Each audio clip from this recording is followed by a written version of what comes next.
নবীজি বলেন, কার অন্তরের মধ্যে যদি গম পরিমাণ, জব পরিমাণ, সরিষার দানা পরিমাণ ইমান থাকে, গম পরিমাণ, জব পরিমাণ, সরিষার দানা পরিমাণ ইমান, এই মানুষটা যদি বিভিন্ন অপরাধের কারণে জাহান্নামের সাজা ভোগ করতে হয়, জাহান্নামের সাজা ভোগ করার পর আমি নবী বলে দিলাম, একদিন জাহান্নাম থেকে বের হয়ে ওই সরিষা পরিমাণ ইমানের কারণে আল্লাহর জান্নাতে প্রবেশ করবে। খাঁটি ইমান, বিশুদ্ধ ইমান, এটার মধ্যে কোনো ঝামেলা করা যাবে না। আল্লাহ কথাগুলো বুঝার তৌফিক দান করেন। দোকানের শাটারটা লাগাইতেছেন, অর্ধেক শাটার আপনি নিছেন, মুয়াজ্জিন মসজিদের মধ্যে বলে কদ কামাতিস সালাহ, কদ কামাতিস সালাহ, নামাজ দাঁড়ায় গেছে, নামাজ দাঁড়িয়ে গেছে। এই টাইমে কাস্টমার এসে কয় 10,000 টাকার সদায় লাগবে, টেনশনে পড়ে গেলেন, নামাজ 10,000, নামাজ 10,000, নামাজ 10,000, পুরাই টেনশনে আছে। আল্লাহ তাআলা বলেন, সম্পদ যেন তোমাদেরকে আল্লাহর থেকে দূরে সরায় না দেয়। নামাজ দাঁড়িয়ে গেছে, আপনি শাটারও লাগাইতেছেন নামাজে যাওয়ার জন্য, আল্লাহ তাআলা বলেন, এই শোনো, সম্পদ যেন আল্লাহর থেকে দূরে সরায় না দেয়। কাস্টমার কয় 10,000, মুয়াজ্জিন কয় কদ কামাতিস সালাহ, টেনশনে পড়ে গেছে, কি করব? সূরা তাহার 132 নম্বর আয়াতে আল্লাহ বলেন, লা নাসআলুকা রিজকা নাহনু নারযুকুকা, নবী আপনার কাছে আমি রিজিক চাই না, আমি আপনারে রিজিক দেই। পরিবারকে নামাজের কথা বলেন, নিজে নামাজ পড়েন। নামাজের পর আল্লাহ তাআলা রিজিকের কথা কেন বললেন? কারণ রিজিকের টেনশনে মানুষ নামাজ থেকে দূরে থাকে। আল্লাহ বলেন, বান্দা তুমি নামাজে যাও, আমি তোমার থেকে রিজিক চাই না, আমি আল্লাহ তোমাকে রিজিক দিয়ে দেই। আল্লাহ তাআলা বলেন, ইন কানা আবাউকুম, যদি তোমাদের মা বাবা, ওয়া আবনাউকুম, যদি তোমাদের সন্তান, ওয়া ইখওয়ানুকুম, যদি তোমাদের ভাই বোন, ওয়া আজওয়াজুকুম, যদি তোমাদের বিবি, ওয়া আশিরাতুকুম, যদি তোমাদের পরিবার আত্মীয় স্বজন, ওয়া আমওয়ালুন ইখতারাফতুমুহা, যদি তোমাদের উপার্জিত সম্পদ, ওয়া তিজারাতুন তাখশাউনা কাসাদাহা, তোমাদের ব্যবসা, যেই ব্যবসায় লস হওয়ার টেনশনে থাকো, ওয়া মাসাকিনু তারদাউনাহা, যে বাসস্থান তোমরা অনেক ভালোবাসো, আহাব্বা ইলাইকুম মিনাল্লাহ ওয়া রাসূলিহি ওয়া জিহাদিন ফি সাবিলি, আল্লাহ তাআলা বলেন, এই 8টা জিনিস যদি আল্লাহ এবং তার রাসূল চাইতে তোমাদের কাছে বেশি প্রিয় হয়, ফাতারাব্বাসু, অপেক্ষা করো, হাত্তা ইয়াতি আল্লাহু বিআমরি, আল্লাহ তাআলা গজব নিয়ে আসার অপেক্ষা করো। বলি নাউযুবিল্লাহ। কি শিখলাম? এই 8 জিনিসের প্রতি আমাদের মহব্বত আছে বেশি। আল্লাহ বলেন, এইগুলো যদি আল্লাহর চেয়ে বেশি মহব্বতের হয়, নবীর চেয়ে বেশি মহব্বতের হয়, তাহলে গজবের অপেক্ষা থাকো। তাহলে কি শিখলাম? এই 8 জিনিসের চাইতে আল্লাহকে বেশি ভালোবাসা, রাসূলকে বেশি ভালোবাসতে হবে। আল্লাহ তৌফিক দান। এখানে কয় জিনিসের ভালোবাসার কথা হলো? 8 জিনিসের ভালোবাসার কথা। এবার আমার সাথে বলেন, সাধারণত মৌলিকভাবে 2টা জিনিস আমাদেরকে আল্লাহর থেকে দূরে রাখে। 1, সম্পদ, 2, সন্তান। এই 2টা মৌলিকভাবে আমাদেরকে খালি আল্লাহর থেকে গাফিল করে দেয়। সূরা মুনাফিকুনের 9 নম্বর আয়াতে আল্লাহ বলেন, ইয়া আইয়ুহাল্লাযীনা আমানু লা তুলহিকুম আমওয়ালুকুম ওয়ালা আওলাদুকুম আন যিকরিল্লাহ। আল্লাহ তাআলা বলেন, হে ঈমানদারগণ, লা তুলহিকুম আমওয়ালুকুম ওয়ালা আওলাদুকুম, তোমাদের সম্পদ, তোমাদের সন্তান তোমাদেরকে যেন গাফেল করে না দেয়, আন যিকরিল্লাহ, আল্লাহর স্মরণ থেকে যেন গাফেল করে না দেয়। ইন্নাল্লাহু ওয়া রাসূলুহু আহাব্বা ইলাইহি মিম্মা সিওয়াহুমা ওয়া আন ইউহিব্বাল মার'a লা ইউহিব্বুহু ইল্লা লিল্লাহ ওয়া আন ইয়াকরাহা আন ইয়াউদা ফিল কুফরি কামা ইয়াকরাহু আন ইউকযাফা ফিন নার। عليه الصلاة والسلام. اللهم صل على محمد وعلى آل محمد كما صليت على إبراهيم وعلى آل إبراهيم إنك حميد مجيد. اللهم بارك على محمد وعلى آل محمد كما باركت على إبراهيم وعلى آل إبراهيم إنك حميد مجيد. اللهم إني أعوذ بك من شر لساني ومن شر سمعي ومن شر بصري ومن شر مني. ভাই বক্সের আওয়াজ কমান, ভাই বক্সের আওয়াজ কমান, বক্সের আওয়াজ কমান। জামিয়া মুহাম্মাদিয়া ইমদাদুল উলুম মাদ্রাসা গাজীপুর, রওজাতুস সালিহাত মহিলা মাদ্রাসা গাজীপুরের উদ্যোগে হাফেজ ছাত্রদের পাগড়ি প্রদান উপলক্ষে ষষ্ঠ বার্ষিক ইসলামী মহাসম্মেলনের গুরুত্বপূর্ণ আলোচনা পেশ করবেন আল্লামা মুফতি মিজানুর রহমান সাঈদ, প্রতিষ্ঠাতা পরিচালক শায়েখ Zakaria Islamic research centre Dhaka, প্রধান পৃষ্ঠপোষক অত্র জামিয়া। আল্লামা মুফতি আজিম উদ্দিন দামাত বরকাতুহুল আলিয়া, শাইখুল হাদিস জামিয়া নুরিয়া কামরাঙ্গীর চর ঢাকা। গুরুত্বপূর্ণ আলোচনা করবেন মাওলানা হাফিজুর রহমান সিদ্দিক কুয়াকাটা, মুহতামিম জামিয়া তালিমিয়া মাদ্রাসা আদর্শনগর ঢাকা। মুফতি আব্দুল হালিম মুফাসসিরে কোরআন খুলনা, মুফতি উবাইদুল্লাহ বিন সাঈদ ইমাম ও খতিব বাইমাইল কেন্দ্রীয় জামে মসজিদ কোনাবাড়ি গাজীপুর। উপস্থিত হযরত উলামায়ে কেরাম, মুসলমান ভাইরা, আল্লাহ তাআলার দরবারে শুকরিয়া আদায় করছি। ভাই আওয়াজ বাড়ায় না, এত বক্সের আওয়াজ কমানোর পরে মাইক বাড়াইছেন, আবার বাড়ায় না, বাড়ায় না, কমান আওয়াজ, কমান কমান, পরে বাড়ায় না, আমার সময় যত পারেন কমান, আরো কমায় দেবেন। হ্যাঁ, উপস্থিত হযরত, ঠিক আছে, উপস্থিত হযরত উলামায়ে কেরাম, মুসলমান ভাইরা, আল্লাহ তাআলার দরবারে শুকরিয়া আদায় করছি। আল্লাহ আমাদেরকে মাহফিলে উপস্থিত হওয়ার তৌফিক দান করেছেন বলে আলহামদুলিল্লাহ। আমি আপনাদের সামনে সূরাতুল বাকারার 256 নম্বর আয়াতে কারিমা থেকে কয়েকটি আয়াত তেলাওয়াত করলাম। 256 নম্বর আয়াতে আল্লাহ তাআলা দ্বীনের ব্যাপারে আমাদেরকে দিক নির্দেশনা দিয়েছেন। লা ইকরাহা ফিদ্দীন, দ্বীন গ্রহণ করার ক্ষেত্রে জোর করা যাবে না। কাউকে দ্বীন গ্রহণ করার ক্ষেত্রে, ইসলাম গ্রহণ করার ক্ষেত্রে জোর করা যাবে না। তবে ইসলামের দাওয়াত দেওয়া যাবে, ইসলামের সৌন্দর্যতা তাদের সামনে পেশ করা যাবে।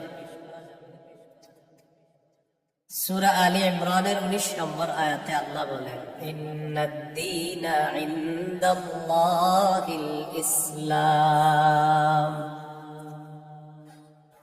নিশ্চয়ই দ্বীন আল্লাহর কাছে ইসলাম।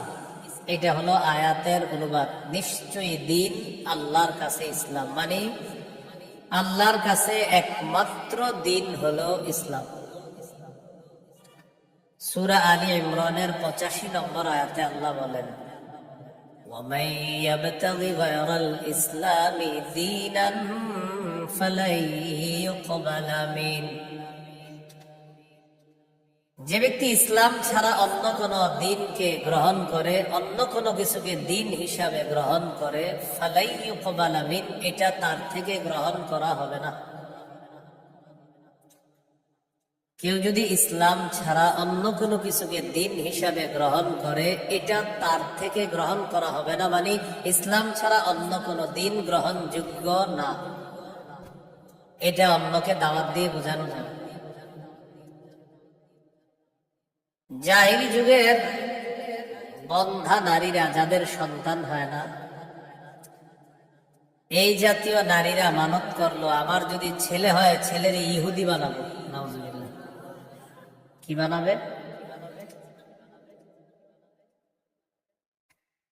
নাজিবি গোত্রের ইহুদিদেরকে বের করে দেওয়ার জন্য হুকুম আসলো। ইহুদিদের আত্মীয় স্বজন যারা আছে তারা চিন্তা করলো, আমাদের আত্মীয় স্বজন যারা, তাদেরকে মুসলমান বানায়া মদিনায় রেখে দিই।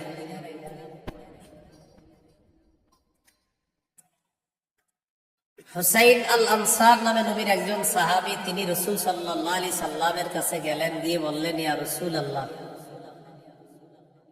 আমার দুজন পুত্র সন্তান খ্রিস্টান, আমি তাদেরকে যদি জোর করে মুসলমান বানিয়ে মদিনায় রেখে দিই। বাবা মুসলমান, সন্তান খ্রিস্টান। রাসূলুল্লাহ সাল্লাল্লাহু আলাইহি সাল্লামকে বললেন, আমি আমার দুই পুত্রকে যদি জোর করে মুসলমান বানিয়ে রেখে দেই, তখন আল্লাহ তাআলা সূরা বাকারার 256 নম্বর আয়াত নাযিল করলেন, লা ইকরাহা ফিদ্দীন। ইসলাম গ্রহণ করার ক্ষেত্রে জোর করা যাবে না। কদ তাবায়্যানার রুশদু মিনাল গাই, হেদায়েত স্পষ্ট হয়ে গিয়েছে গুমরাহি থেকে, বদভ্রষ্টতা থেকে। কোনটা হেদায়েত, কোনটা গুমরাহি, এটা মানুষের কাছে স্পষ্ট। এই কথা আল্লাহ কেন বললেন? হেদায়েত মানুষের সামনে এখন স্পষ্ট, এখন যদি মানুষ গ্রহণ না করে, এটা তার হতভাগা হওয়ার লক্ষণ। যদি সে গ্রহণ করে, এটা তার সৌভাগ্য, সে একজন সৌভাগ্যবান। সে সৌভাগ্যবান হওয়ার লক্ষণ হবে যদি হেদায়েত গ্রহণ করে। জোর করে বলা যাবে না তুমি মুসলমান হতেই হবে। ফামান ইয়াকফুর বিত-তাগুতি ওয়া ইউমিন বিল্লাহ ফাকাদ ইসতামসাকা বিল-উরওয়াতিল ওয়াসকা লা ইনফিসামা লাহা। হেদায়েত স্পষ্ট হয়ে যাওয়ার পরেও যারা তাগুতকে অস্বীকার করবে,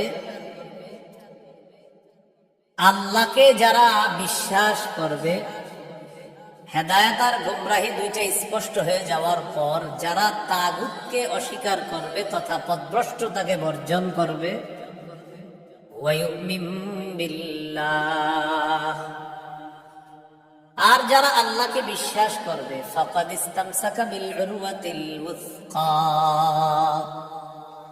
সে এমন এক মজবুত হাতলকে আঁকড়ে ধরলো, লা ইনফিসামা লাহা,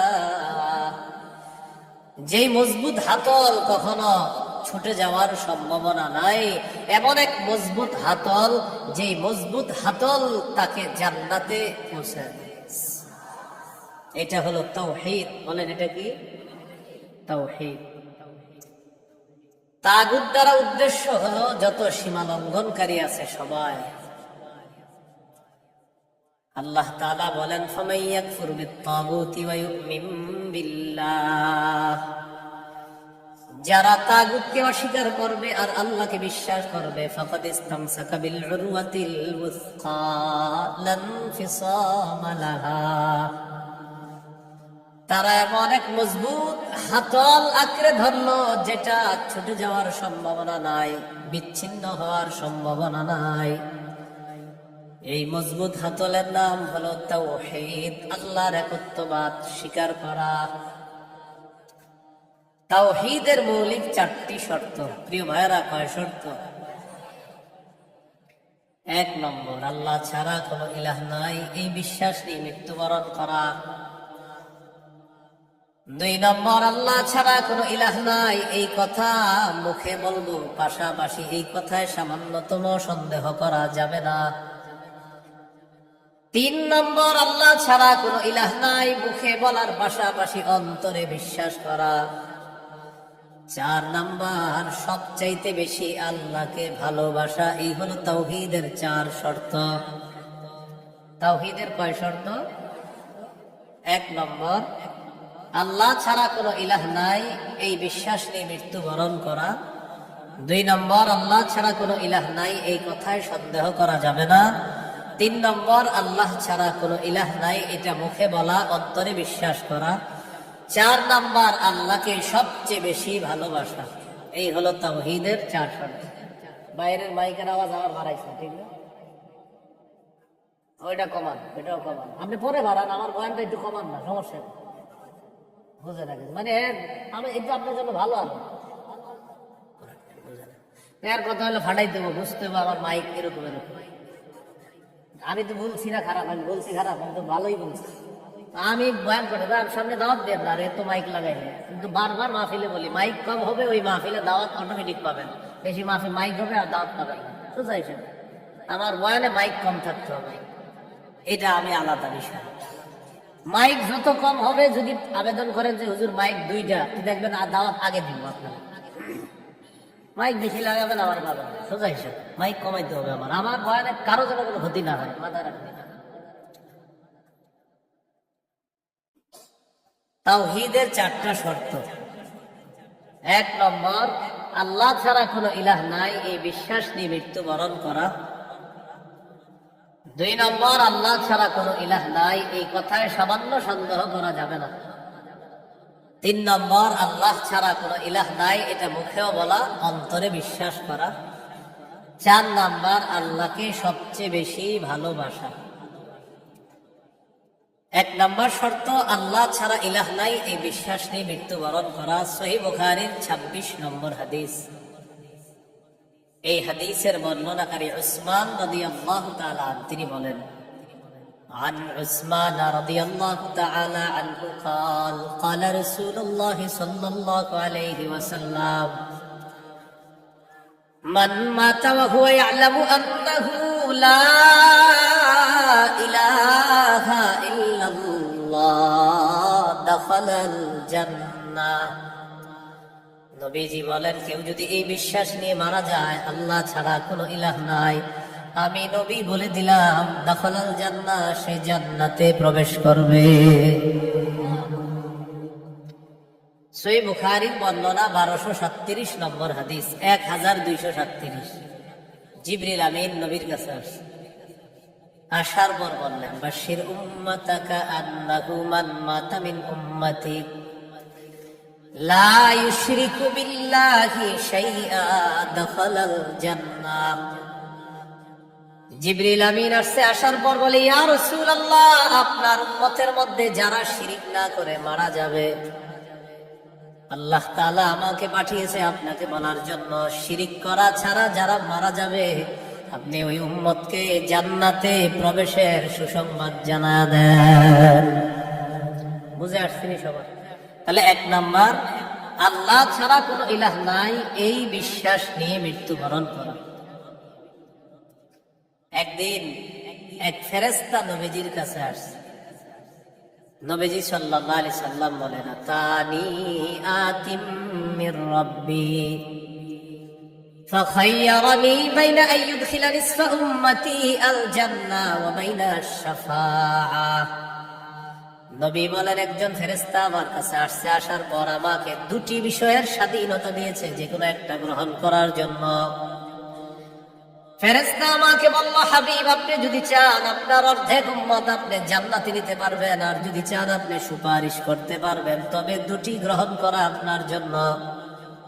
এই সুযোগ আপনি পাবেন না, যে কোনো একটি গ্রহণ করতে হবে। হয়তো অর্ধেক উম্মত জান্নাতে নিবেন, না হয় আপনি সুপারিশ গ্রহণ করবেন। আমাদের নবী বলেন, ইখতারতুশ শাফাআহ, আমি সুপারিশ করাটাই আল্লাহর থেকে গ্রহণ করে নিলাম। বলেন তবে, বলেন সবাই বলেন তবে। এই সুপারিশ শুধু তারাই পাবে যারা শিরিক করবে না। নবীজি বলেন ওয়াহিয়া লিমান লা ইউশরিকু বিল্লাহি শাইআ, আমার সুপারিশ শুধু তারাই পাবে যারা আল্লাহর সাথে শিরিক করবে না, তারাই শুধু আমার সুপারিশ পাবে, অন্যরা কিন্তু আমার সুপারিশ পাবে না।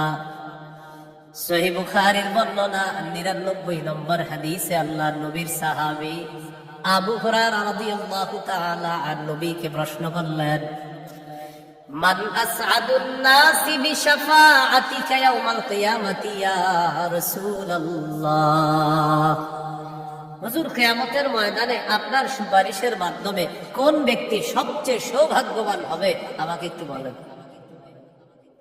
নবীজি বললেন, আবু হুরায়রা, আমি জানতাম তোমার আগে এই প্রশ্ন আমাকে কেউ করবে না। লিমা রাআইতু মিন হিরসিকা আলাল ইলম, ইলমের প্রতি তোমার যে আগ্রহ, বিদ্যার প্রতি তোমার যে আগ্রহ, আমি জানতাম তোমার আগে এই প্রশ্ন আমাকে কেউ করবে না, তুমি যে প্রশ্নটা করছো।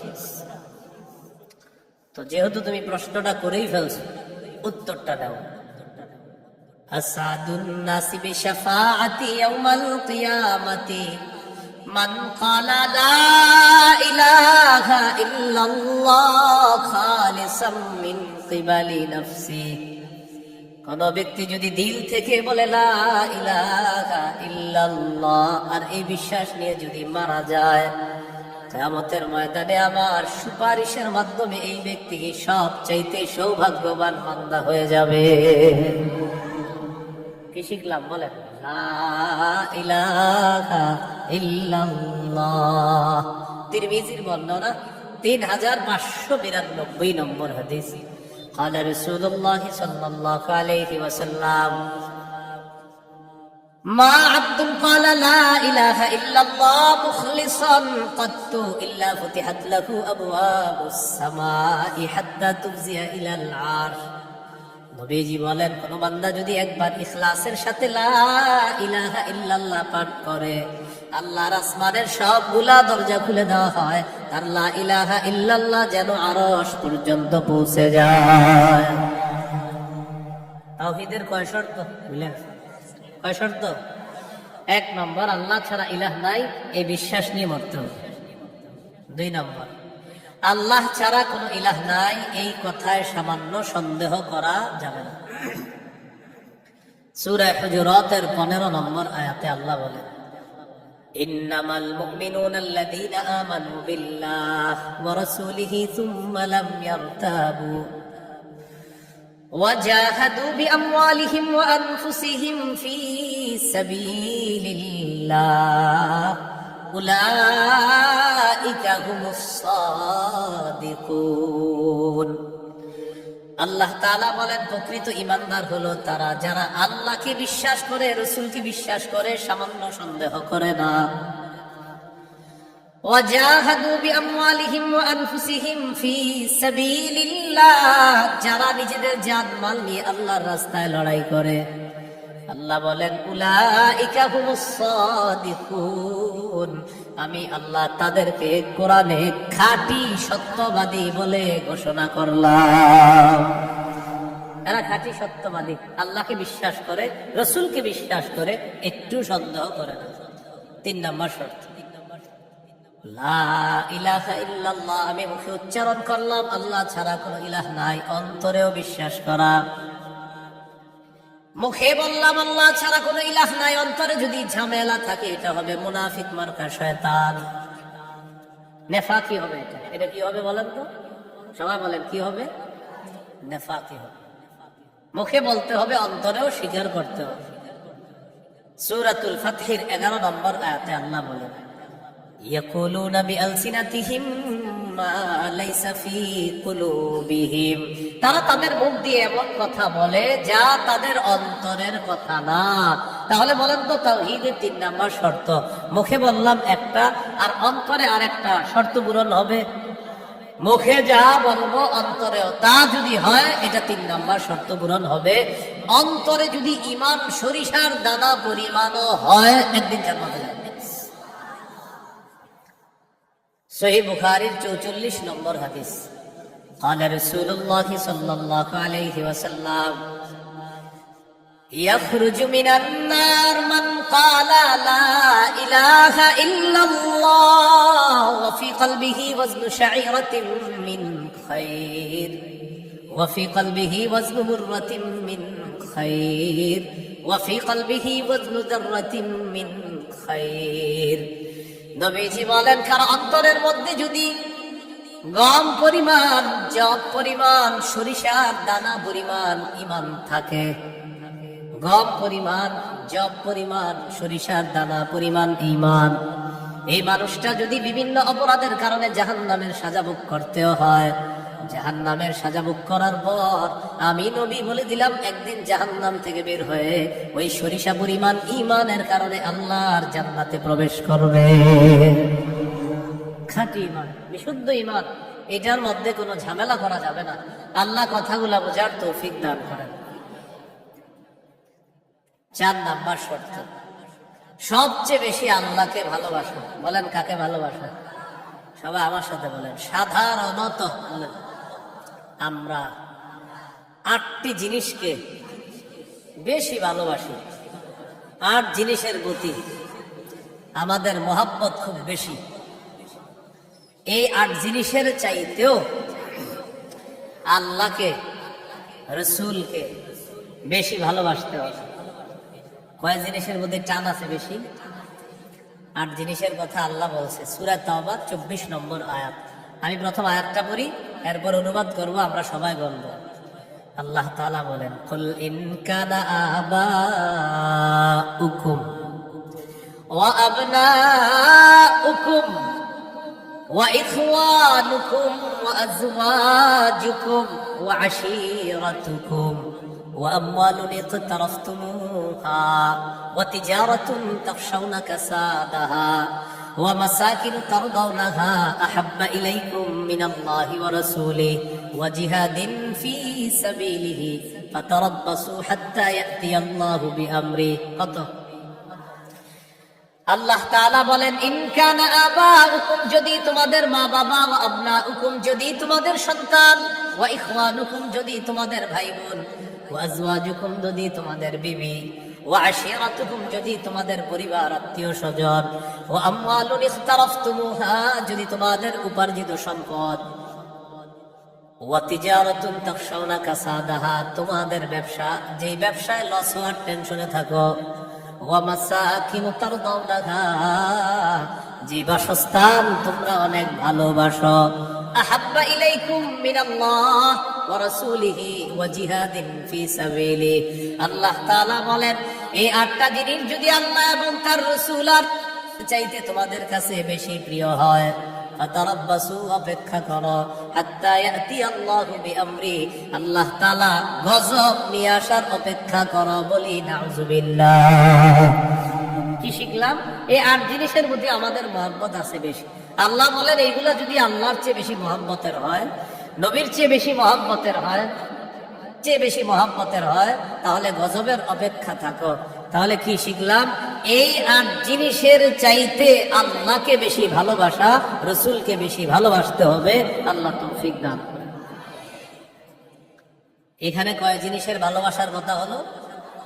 8 জিনিসের ভালোবাসার কথা। এবার আমার সাথে বলেন সাধারণত, মৌলিকভাবে 2টা জিনিস আমাদেরকে আল্লাহর থেকে দূরে রাখে। 1 সম্পদ, 2 সন্তান। এই 2টা মৌলিকভাবে আমাদেরকে খালি আল্লাহর থেকে গাফেল করে দেয়। সূরা মুনাফিকুনের 9 নম্বর আয়াতে আল্লাহ বলেন ইয়া আইয়ুহাল্লাযীনা আমানু লা তুলহিকুম আমওয়ালুকুম ওয়ালা আওলাদুকুম আন যিকরিল্লাহ। আল্লাহ তাআলা বলেন হে ঈমানদারগণ, লা তুলহিকুম আমওয়ালুকুম ওয়ালা আওলাদুকুম, তোমাদের সম্পদ, তোমাদের সন্তান তোমাদেরকে যেন গাফেল করে না দেয়, আন যিকরিল্লাহ, আল্লাহর স্মরণ থেকে যেন গাফেল করে না দেয়। দোকানের শাটারটা লাগাইতেছেন, অর্ধেক শাটার আপনি নিছেন। মুয়াজ্জিন মসজিদের মধ্যে বলে কদ কামাতিস সালাহ, কদ কামাতিস সালাহ। নামাজ দাঁড়ায় গেছে, নামাজ দাঁড়িয়ে গেছে। এই টাইমে কাস্টমার এসে কয় 10,000 টাকার সদায় লাগবে। টেনশনে পড়ে গেলেন, নামাজ 10,000, নামাজ 10,000, নামাজ 10,000, পুরাই টেনশনে আছে। আল্লাহ তাআলা বলেন সম্পদ যেন তোমাদেরকে আল্লাহর থেকে দূরে সরায় না দেয়। নামাজ দাঁড়িয়ে গেছে, আপনি শাটারও লাগাইতেছেন নামাজে যাওয়ার জন্য। আল্লাহ তাআলা বলেন এই শোনো, সম্পদ যেন আল্লাহর থেকে দূরে সরায় না দেয়। কাস্টমার কয় 10,000, মুয়াজ্জিন কয় কদ কামাতিস সালাহ। টেনশনে পড়ে গেছে, কি করব? সূরা তাহার 132 নম্বর আয়াতে আল্লাহ বলেন লা নাসআলুকা রিজকা নাহনু নারযুকুকা। নবী আপনার কাছে আমি রিজিক চাই না, আমি আপনারে রিজিক দেই। পরিবারকে নামাজের কথা বলেন, নিজে নামাজ পড়েন। নামাজের পর আল্লাহ তাআলা রিজিকের কথা কেন বললেন? কারণ রিজিকের টেনশনে মানুষ নামাজ থেকে দূরে থাকে। আল্লাহ বলেন বান্দা তুমি নামাজে যাও, আমি তোমার থেকে রিজিক চাই না, আমি আল্লাহ তোমাকে রিজিক দিয়ে দেই। সম্পদ আল্লাহর থেকে দূরে রাখা। আর হলো সন্তান, সারাদিন কান্নাকাটি করে না। যেই জোহর নামাজে রওনা করবেন ওই টাইমে কয় আমি চিপস খাবো। সারাদিন কাঁদবে না। যখন নামাজে যাবেন তখন এক দুনিয়ার যত কিছু আছে সব খাইতে মন চায়। ইবলিস এসে খোঁচায়, কয়টা কয়টা কয়টা। আপনি তখন বুদ্ধি করে কি করবেন? ওইটারে প্যান পাশ করায় মসজিদের এক কোনায় নিয়ে বসায় তুমি বুঝে থাকেন, বুঝেন নি? আর ইবলিস রে বলবেন ইবলিস তুমি যে ঝামেলাটা আমার সাথে ডেলি নামাজের সময় করো, এই ঝামেলা করে কাজ হবে না। কারণ নামাজের সময় তুই যতবার আমার সন্তানকে খোঁচাবি, ওরে ততবার কাঁধে করে মসজিদে নিয়ে যাবে। ক্যাম্পাস মারা ওটারও নিয়ে যাবেন মসজিদে, পাশে বসায় রাখবেন। ইবলিস বুঝা ফেলবে না, এই রে খোঁচাই লাভ না, এরে খোঁচাইলে এই সন্তানও নামাজি বানায় ফেলবে। সম্পদ সন্তান আল্লাহর থেকে আমাদেরকে দূরে রাখে। প্রিয় ভাইয়েরা, এই দুই জিনিস যেন আমাদের মধ্যে এত মহব্বত গালেব না হয় যে এই দুই জিনিস এত পরিমাণ মহব্বত করতে গেলাম, আল্লাহকে ভুলে গেলাম, রসুলকে ভুলে গেলাম, আখিরাত ভুলে গেলাম। এমনটা ভালোবাসি, সন্তান ভালোবাসি, মা ভালোবাসি, বাবা ভালোবাসি, ঠিক, কিন্তু এর চেয়ে বেশি ভালোবাসি আল্লাহকে। এই হলো আল্লাহকে সবচেয়ে, তাওহীদের কয় শর্ত? 4 নাম্বার। সবচেয়ে বেশি কাকে ভালোবাসা? আল্লাহকে, রসুলকে সবচেয়ে বেশি ভালোবাসা, আল্লাহকে এরপর রসুলকে সবচেয়ে বেশি ভালোবাসা। সহিহ বুখারীর বর্ণনা 16 নম্বর হাদিস। قال رسول الله صلى الله عليه وسلم ثلاث من كن فيه وجد حلاوة الإيمان। নবীজি বলেন 3টা বৈশিষ্ট্য যদি কারো মধ্যে থাকে, সে অন্তরের মধ্যে ঈমানের স্বাদ আস্বাদন করতে পারবে। 1 নাম্বার, আইয়াকুন আল্লাহু ওয়া রাসূলুহু আহাব্বা ইলাইহি মিম্মা সিওয়াহুমা। আল্লাহ, আল্লাহ রাসূল ছাড়া যত কিছু আছে সবকিছুর চাইতে আল্লাহ আর তার নবীকে বেশি ভালোবাসা। 2 নাম্বার, ওয়া আইয়ুহিব্বাল মারআ লা ইউহিব্বুহু ইল্লা লিল্লাহ। কোন মুসলমানকে শুধুমাত্র আল্লাহর জন্য ভালোবাসা। 3 নাম্বার, আইয়াকরাহা আইয়াউদা ফিল কুফরি কামা ইয়াকরাহু আইয়ুকযাফা ফিন নার। আগুনের মধ্যে পুড়ে যাওয়া যেমন অপছন্দ, তেমনি ভাবে কুফরি করাটাও এমন অপছন্দ হওয়া। কোটি কোটি টাকা আপনার সামনে রাখা হলো আর বলা হলো আগুনে পুড়ে মারা যাও, আপনি তখন জবাব দিবেন আপনার কি মাথা খারাপ? আগুনে পুড়ে যদি আমি মারা যাই, কোটি টাকা দিয়ে আমি করবো কি? এবার আপনাকে বলা হলো কোটি কোটি টাকা দেওয়া হবে, তুমি কুফরি করো, আপনি জবাব দিবেন কোটি টাকার বিনিময়ে যেমন দুনিয়ার আগুনে পড়তে চাই না, তেমনি ভাবে কোটি টাকার বিনিময়ে কুফরি করে জাহান্নামের আগুনেও পড়তে চাই না। নবীজি বলেন কারো মধ্যে যদি এমন অনুভূতি থাকে আগুনে পুড়ে যাওয়া তার অপছন্দ, তেমনি ভাবে কুফরি করাটাও তার কাছে অপছন্দের, আল্লাহ তাআলা তার অন্তরের মধ্যে ঈমানের স্বাদ তৈরি করে দিবেন। ঈমানের স্বাদ দিবেন। এই 3টার মধ্যে একটা হলো আল্লাহকে বেশি ভালোবাসা। বলেন তো তাওহীদের কয় শর্ত? এক নম্বর, আল্লাহ ছাড়া কোনো ইলাহ নাই, এই বিশ্বাস নিয়ে মৃত্যুবরণ করা। দুই নম্বর, আল্লাহ ছাড়া কোনো ইলাহ নাই, এটার মধ্যে একটু সন্দেহ করা যাবে না। তিন নম্বর, আল্লাহ ছাড়া কোনো ইলাহ নাই, এটা মুখে বলা, অন্তরে স্বীকার করা, বিশ্বাস করা। চার নম্বর, আল্লাহকে সবচেয়ে বেশি ভালোবাসা। এই চার শর্ত পূরণ করে আমরা যেন কবরে যেতে পারি, আল্লাহ তাআলা তৌফিক দান করেন। এরপরে আল্লাহ বলেন, আল্লাহু সামিউন আলিম, আল্লাহ সর্বশ্রোতা সর্বজ্ঞানী।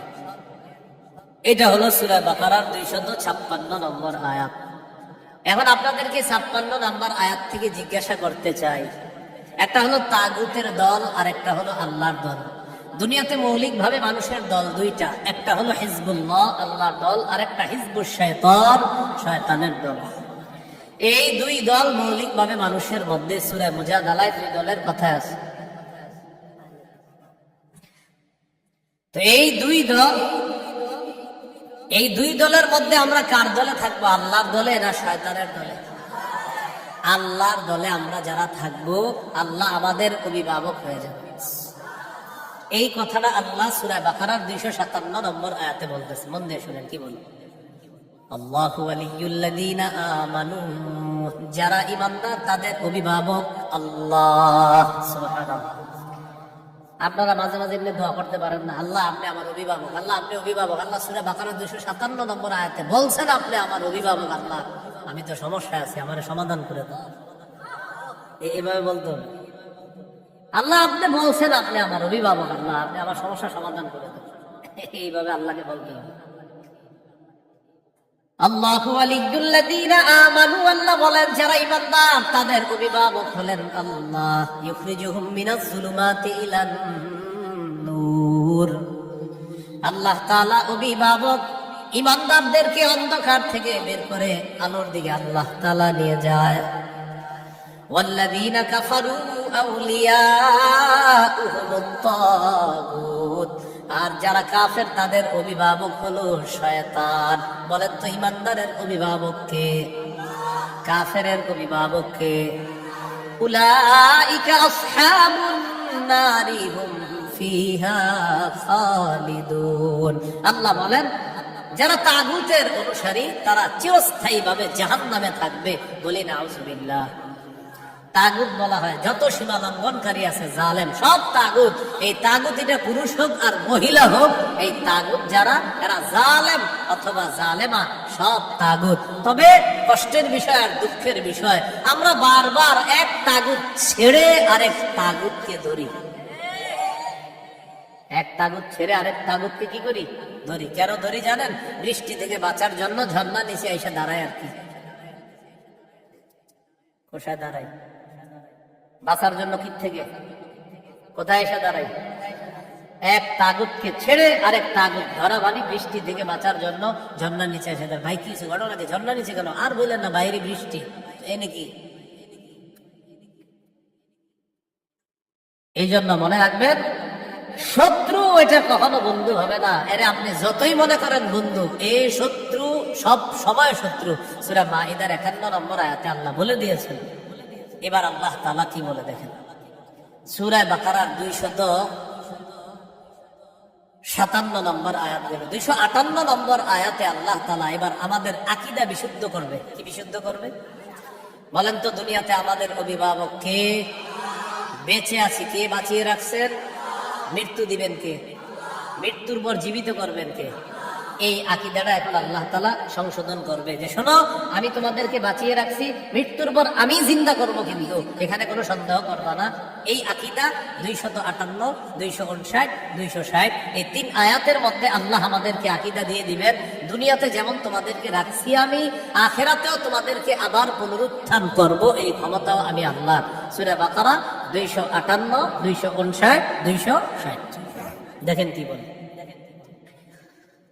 ألم تر إلى الذي حاج إبراهيم في ربه أن آتاه الله الملك إذ قال إبراهيم ربي الذي يحيي ويميت قال أنا أحيي وأميت قال إبراهيم فإن الله يأتي بالشمس من المشرق فأت بها من المغرب فبهت الذي كفر والله لا يهدي القوم الظالمين নবী আপনি কি দেখেন নাই ওই ব্যক্তির ব্যাপারে চিন্তা করেন নাই যে ব্যক্তি ইব্রাহিম নবীর সাথে তার রবের ব্যাপারে ঝগড়া করেছে, যেই রব তাকে রাজত্ব দান করেছে ওই রবের ব্যাপারে লোকটা ঝগড়া করেছে ইব্রাহিম নবীর সাথে। আল্লাহ তাআলা বলেন এই ব্যক্তি হলো বাবেল শহরের বাদশাহ নমরুদ। ইব্রাহিম নবীর সাথে ঝগড়া লাগছে এই কারণে নমরুদকে আল্লাহ তাআলা রাজত্ব দান করছে। রাজত্ব পাওয়ার পর নমরুদ কয় আমি খোদা। ইব্রাহিম নবী বললেন আমার রব রব্বি আল্লাযী ইহয়ী ওয়া ইউমীত, আমার রব হলেন তিনি যিনি জীবন দেয়, যিনি মৃত্যু দান করেন। নমরুদ পাল্টা জবাব দিয়ে বলে ক্বালা আনা উহয়ী ওয়া উমীত, আমিও তো জীবন দেই আমিও তো মৃত্যু দেই। নাউযুবিল্লাহ। ইব্রাহিম নবী বললেন রব তিনি যিনি জীবন দেয় মৃত্যু দেয়। নমরুদ কথা আমিও তো জীবন দেই মৃত্যু দেই। ইব্রাহিম নবী তাহলে আমি কি করতে হবে? আমারও রব মানো, কারণ আমি জীবন দিই মৃত্যু দিই। ইব্রাহিম নবী বললেন কিভাবে? জেলখানা থেকে দুইজন আসামি ধরে আনছে, একজনকে মেরে ফেলছে আরেকজনকে ছেড়ে দিছে। মারার পর বলে এই যে দেখো আমি মৃত্যু দিলাম, ছেড়ে দেওয়ার পর বলে এই যে দেখো আমি জীবন দিলাম। কি ইন্টারন্যাশনাল পদ্ধতির জীবন মৃত্যু! হ্যাঁ, দুইজনে ধরে আনছে, একটাকে হত্যা করছে আর একটাকে ছেড়ে দিছে। হত্যা করার পর বলে দেখো জীবন দিলাম মৃত্যু দিলাম। জীবন দিলাম কিভাবে? আরেকটাকে ছেড়ে দিছে। এটা ছেড়ে দেওয়ার পর বলছে আমি তাকে জীবন দিলাম। আপনারা বলেন এটা কি জীবন মৃত্যু? ইব্রাহিম নবী চিন্তা করলেন এর এমন এক কথা বলে আটকাইতে হবে যে কথার পরে আর ঝগড়া করবে না। قال إبراهيم فإن الله يأتي بالشمس من المشرق فأت بها من المغرب। ইব্রাহিম নবী বললেন আমার রব আল্লাহ প্রতিদিন সূর্য পূর্ব দিক থেকে উঠায়, তুমি পশ্চিম দিক থেকে উঠায় দাও। তুমিও তো রব, তোমার দাবিও রোজা। নাউজুবিল্লাহ। ফাবুহিতাল্লাযী কাফার, আল্লাহ তাআলা বলেন যে ঝগড়া করছে নমরুদ কাফের, ধরাশয়ী হয়ে গেল, ঝগড়ায় হেরে গেল। মুফাসসিরিনে কেরাম বলেন নমরুদ পাল্টা বলতে পারতো ইব্রাহিম আমি সূর্য পশ্চিম দিক থেকে উঠাতে পারবো না, তোমার রব আল্লাহ প্রতিদিন পূর্ব দিক থেকে সূর্য উঠায়, আমি তো পারবো না। তুমি তোমার রব আল্লাহকে বলো সূর্যটা যেন পশ্চিম দিক থেকে উঠায় দেখা দেয়। মুফাসসিরিনে কেরাম বলেন নমরুদ বুঝে শুনেই পাল্টা চ্যালেঞ্জ দেয় নাই। কেন দেয় নাই? নমরুদ কিন্তু চ্যালেঞ্জ দিতে পারতো পাল্টা, ইব্রাহিম তুমি আমারে বললা আমি যেন সূর্য পশ্চিম দিক থেকে উঠাই, তোমার রব যেহেতু পূর্ব দিক থেকে উঠায়, তো পাল্টা প্রশ্ন করতে পারতো নমরুদ ইব্রাহিম আমি তো পারলাম না, তোমার রব আল্লাহকে বলো আল্লাহ যেন সূর্যটা পশ্চিম দিক থেকে উঠায় দেখায়। মুফাসসিরিনে কেরাম বলে নমরুদ এটা বুঝে শুনেই পাল্টা প্রশ্ন করে নাই, কারণ নমরুদ জানে এই প্রশ্ন করলে ইব্রাহিম চ্যালেঞ্জ গ্রহণ করবে, আল্লাহকে বলবে আল্লাহ সাথে সাথে সূর্য পশ্চিম দিক থেকে উঠায় দেবে। আর এটা যদি করে ফেলে নমরুদের দল ছোট হয়ে যাবে, হালকা হয়ে যাবে।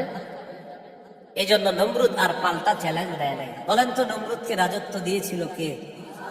দেওয়ার পর বলে আমি খোদা। কি বলে? আমি খোদা। এই জন্য প্রিয় ভাইয়েরা সামনের দিকে যাদেরকে আমরা শাসন ক্ষমতায় বসাবো, যাদেরকে আমরা দায়িত্ব দিব, বুঝে শুনে দায়িত্ব দিতে হবে। কি শুনে? বলে আমার সাথে প্রতিদিন 2 রাকাত অতিরিক্ত নফল নামাজ পড়ব, করার পর 3টা দোয়া করব।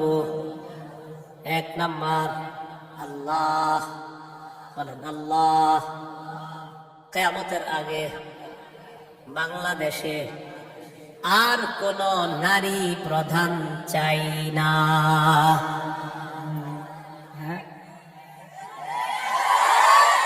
কি প্রধান চাই না? সবাই জোরে বলেন কেন? আরো জোরে বলেন, আরো জোরে, আরো জোরে। قال رسول الله صلى الله عليه وسلم لا يفلح قوم ولوا امرهم امرأتان। নবীজি বলেন ওই জাতি কিছুতেই কখনোই সফল হবে না যে জাতি তাদের নেতৃত্বে কোন নারীকে বসায় দেয়। আপনি বুঝেন আর না বুঝেন আমার নবীর কথা সঠিক।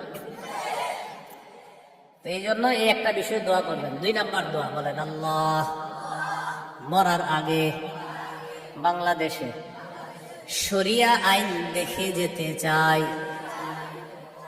কি আইন?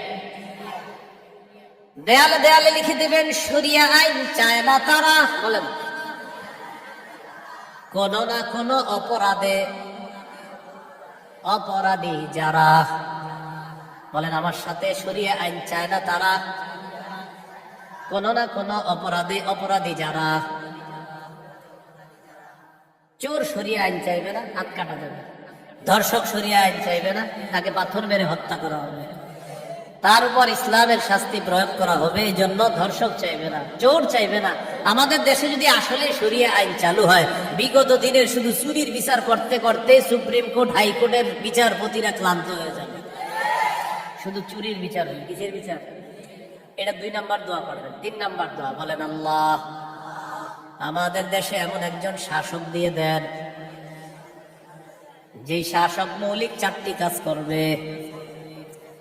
1 নাম্বার নামাজ কায়েম করবে, 2 নাম্বার যাকাত প্রতিষ্ঠিত করবে, 3 নাম্বার সৎ কাজের আদেশ করবে, 4 নাম্বার অসৎ কাজের নিষেধ করবে। সবাই বলেন দলিল, বলেন দলিল। সূরা হজ 41 নম্বর আয়াত। কোন সূরা? কত নম্বর আয়াত? এই আয়াতে আল্লাহ বলেন, আল্লাযীনা ইম্মাক্কান্নাহুম ফিল আরদি আকামুস সালাহ ওয়া আতাউয যাকাতা ওয়া আমারু বিল মারুফি ওয়া নাহাউ আনিল মুনকার। আল্লাহ তাআলা বলেন, আমি যাদেরকে দুনিয়ার শাসন ক্ষমতায় বসাই, তাদের মৌলিক কাজ হবে 4টা। 1 নাম্বার আকামুস সালাহ, তারা রাষ্ট্রীয়ভাবে নামাজ কায়েম করতে হবে। রাষ্ট্রের প্রত্যেকটা নাগরিক যেন নামাজ পড়ে, এই দায়িত্ব পালন করতে হবে। 2 নাম্বার ওয়া আতাউয যাকাত, যাকাতের বিধান রাষ্ট্রীয়ভাবে চালু করতে হবে। আমাদের দেশে যদি রাষ্ট্রীয়ভাবে যাকাতের বিধান চালু হয়ে যায়, আর সব ধনীরা যদি 1 বছর যাকাত আদায় করে, কয় বছর? ওই বছর সুদ বলবে, যাকাত তুমি ভালো থেকো, আমি সুদ বিদায় নেই। কয় বছর? 1 বছর যদি যাকাত যারা দেয়, এরা যদি দেয়, সুদ বলবে, যাকাত তুমি থাকো, আমি চলে যাই, কারণ আমার আর থাকার জায়গা নেই। বলেন আমার সাথে, সুদে ফকির আরো ফকির হয়, যাকাতে ফকির আরো ধনী হয়। দলিল ইবনে মাজাহ 2279 নম্বর হাদিস। আবার বলেন, বলেন সুদে ফকির আরো ফকির হয়, যাকাতে ফকির ধনী হয়। বলেন আমাদের এই রাষ্ট্র সুদ ভিত্তিক হওয়ার কারণে এখন আমরা সবাই মোটামুটি ভিক্ষুক। কারণ আমাদের প্রত্যেকের মাথা পিছু 1,07,000 টাকা ঋণ। তো আপনি কোথায় ধরেন? সুদের শেষ পরিণতি ভিক্ষা। এটা আপনার যদি বুঝে না আসে, কিছু করার নাই। আমার নবীর কথা যেটা বলবে নবী, আজ হোক কাল হোক, সেটা ফলবেই, কোনো সন্দেহ নেই। তো আমরা দাবি করি 90% মুসলমান, এখানে অর্থ ব্যবস্থা সুদ ভিত্তিক। এই জন্য আমরা স্লোগান পাল্টাবো, বলেন দারিদ্র বিমোচনে সুদ নয় যাকাত। বলেন তো দারিদ্র বিমোচনে কি? দারিদ্র বিমোচনে সুদ নয় যাকাত। এগুলা দেয়ালে লিখে দিবেন যে দারিদ্র বিমোচনে সুদ নয় যাকাত। লিখে দিবেন দারিদ্র বিমোচনে সুদ নয় যাকাত। লিখবেন সুদে ফকির আরো ফকির হয়, যাকাতে ফকির আরো ধনী হয়। নমরুদকে রাজত্ব দিছে আল্লাহ তাআলা, সে এখন বলে আমি খোদা। বলেন নাউজুবিল্লাহ। বলেন জীবন মৃত্যু কে দেয়? এটা হলো সূরা বাকারা 258 নম্বর আয়াত। 259 নম্বর আয়াতটা শোনার আগে আগে বুঝেন। এক ব্যক্তি এক এলাকার সামনে দিয়ে যাইতেছে, যাওয়ার সময় দেখে কি এলাকার সবগুলা ঘর বাড়ি ছাদের উপরে বইরা গেছে, নিচে ছাদ, উপরে ঘর বাড়ি। আপনাদের এলাকার ছাদ কি নিচে থাকে না বাড়ির উপরে থাকে? কয়েকজন কইছে, মানে অন্যদের ঘর বাড়ির ছাদ নিচে থাকে। ঘর বাড়ির ছাদ কই থাকে? এটা প্রথমে বললেন না কেন? মানে প্রথমে কয়েকজন কইছে কয়েক উপরে, মানে অন্যদের ছাদ গুলা নিচে। আপনাদের ঘর বাড়ির ছাদ কই? এই কথাটা প্রথমে বললে সমস্যা ছিল কি? এক ব্যক্তি যাইতেছে এক এলাকার সামনে, যাওয়ার সময় দেখে ঘর বাড়ি সব ধ্বংস হয়ে পড়ে রয়েছে, নিচে হইলো ছাদ, উপরে ঘর বাড়ি।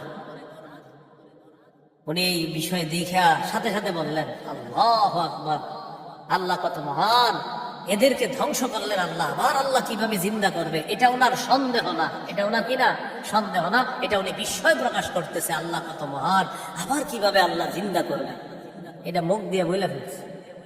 সাথে সাথে আল্লাহ তাকে মৃত্যু দিচ্ছে। 100 বছর মৃত অবস্থায় রাখছে। কয় বছর? 100 বছর মৃত অবস্থায় রাখছে। 100 বছর পর জিন্দা করছে।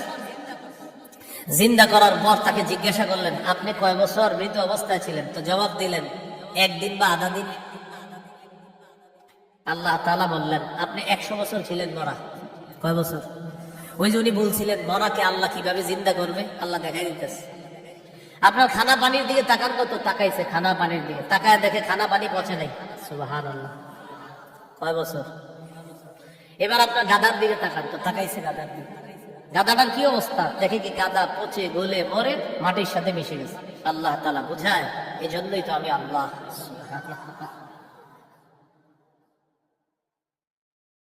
এবার আল্লাহ তাআলা বললেন, দেখেন গাদার উস্তি গুলা মাটির সাথে মিশে গেছে, আমি এগুলারে উঠাই। তো হাড্ডি উঠাইছি, উঠানোর পর এটার উপরে আল্লাহ গোস্তের প্রলেপ দিয়ে এটার মধ্যে প্রাণ সঞ্চার করে আবার গাদা জিন্দা করে। বলেন, মৃতকে জিন্দা করে কে?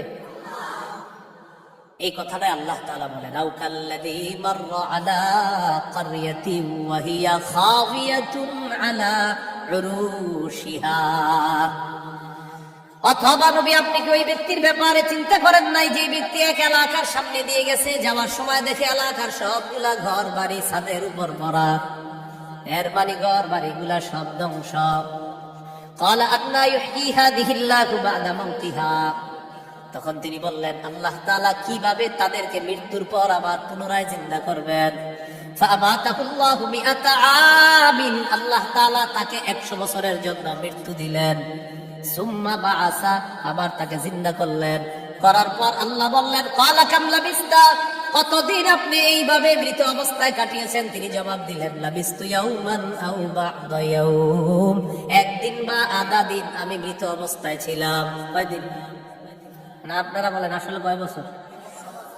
আল্লাহ তাআলা বলেন, ক্বালা বাল লাবিস্তা মিআতা আমিন ফানজুর ইলা তাআমিকা ওয়া শারাবিকা লাম ইয়াতাসান্না।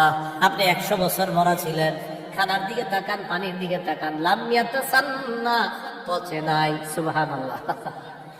ওয়ানজুর ইলা হিমারিকা, গাদাটার দিকে তাকান, গাদার দিকে তাকাইছে, তাকায় দেখে পচে গলে মাটির সাথে মিশে গেছে। আল্লাহ তাআলা বলেন, জানেননি কেন আপনাকে আমি মৃত্যু দিলাম, আবার 100 বছর পর আপনাকে আমি কেন জিন্দা করলাম? ওয়ালিনাজআলাকা আয়াতাল লিন্নাস।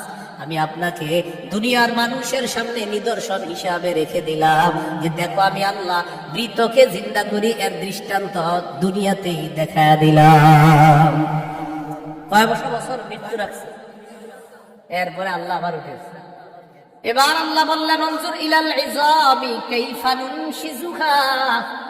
ওই যে আপনার গাদার অস্থিগুলা মাটির সাথে মিশে গেছে, দেখেন কিভাবে আমি উত্থিত করি।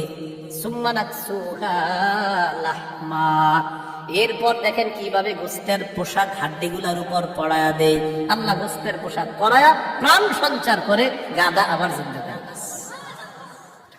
এবার তিনি বললেন, মানে কে? ওই যে যিনি বলছিলেন 100 বছর আগে আল্লাহ কিভাবে জিন্দা করবে, তখন তিনি বললেন, ক্বালা আ'লামু আন্নাল্লাহা আলা কুল্লি শাইইন কাদির। আমি বুঝতে পারছি, আমি জানি আল্লাহ সবকিছুর উপর ক্ষমতাবান। বলেন, সবকিছুর উপর ক্ষমতাবান কে? 100 বছর মৃত রাইখা আবার জিন্দা করার ক্ষমতা কার? এখন আমি কি আপনাদেরকে বলছি লোকটাকে?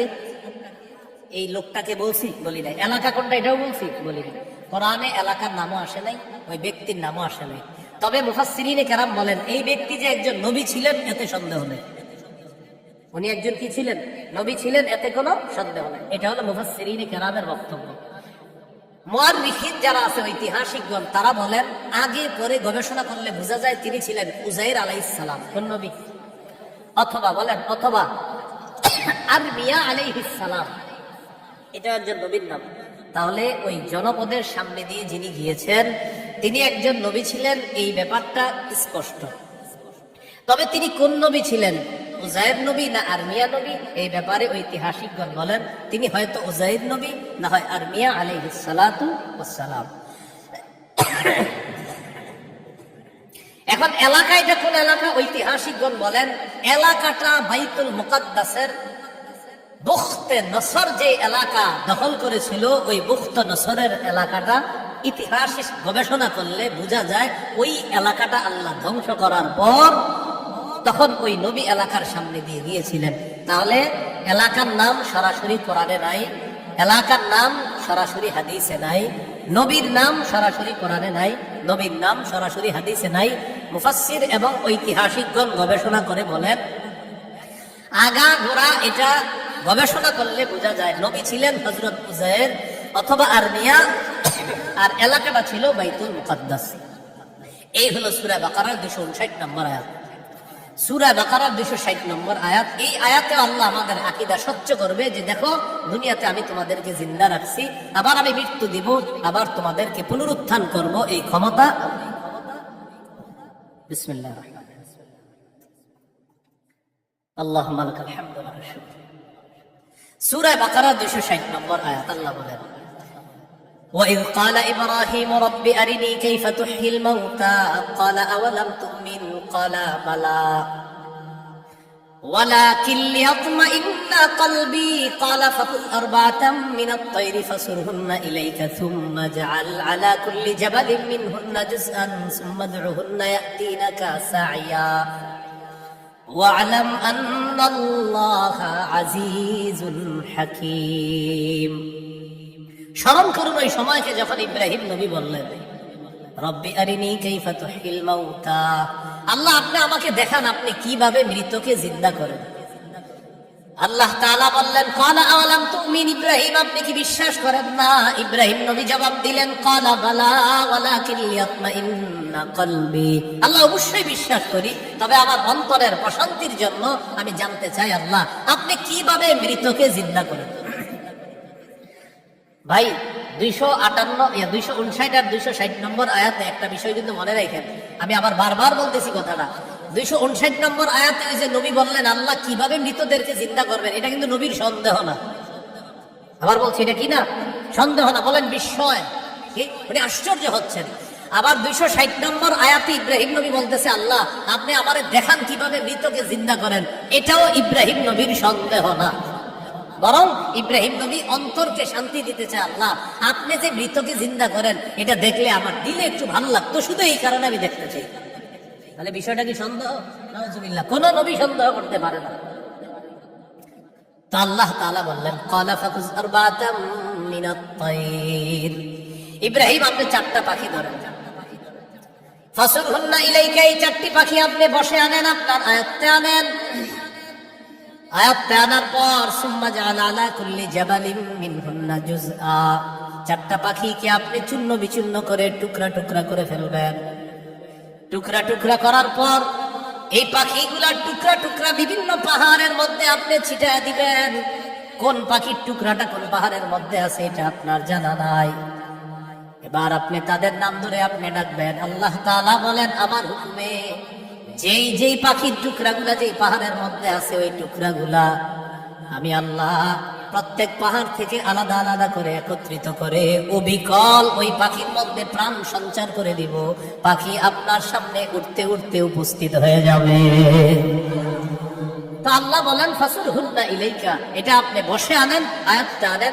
সুম্মা জাআল আলা কুল্লি জাবালিন মিনহুন্না জুজআ, এগুলার টুকরা টুকরা করে আপনি পুরা সব একসাথে করে ফেলবেন। এখন বলেন তো 4 পাখি একসাথে টুকরা টুকরা করলে কোন পাখির টুকরা কোথায় আছে এটা কি বলা যাবে?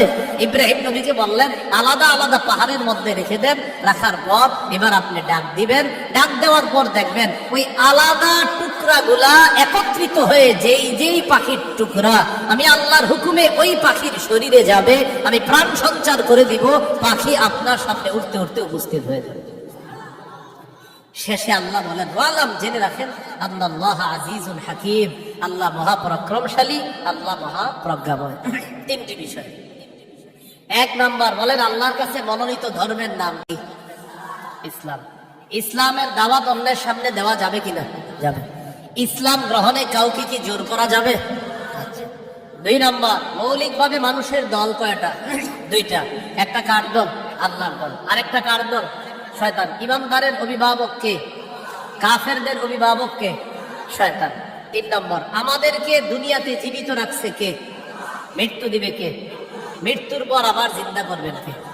এই তিনটি বিষয় সূরা বাকারার 256 থেকে 260 নম্বর আয়াত পর্যন্ত আমরা জানলাম। আল্লাহ তাআলা আমাদের সকলকে আকীদা বিশুদ্ধ করে স্বচ্ছ করে আমরা যেন কি মরা। 2 নম্বর, আল্লাহ ছাড়া কোনো ইলাহ নাই, সন্দেহ করা যাবে না। 3 নম্বর, আল্লাহ ছাড়া কোনো ইলাহ নাই, এটা মুখে বলা, অন্তরে বিশ্বাস করা। 4 নম্বর, আল্লাহ ছাড়া কোনো ইলাহ নাই, এই কথা তখন প্রমাণ হবে যদি আমি সবচেয়ে বেশি আল্লাহকে ভালোবাসি। বলেন তো কয় জিনিসকে সাধারণত বেশি ভালোবাসি আমরা? 8 জিনিস। এই 8 জিনিস থেকেও কাকে বেশি ভালোবাসতে হবে? আল্লাহ। আল্লাহ তাআলা আমাদের সকলকে আজকের সূরা বাকারার 256 থেকে 60 নম্বর আয়াত পর্যন্ত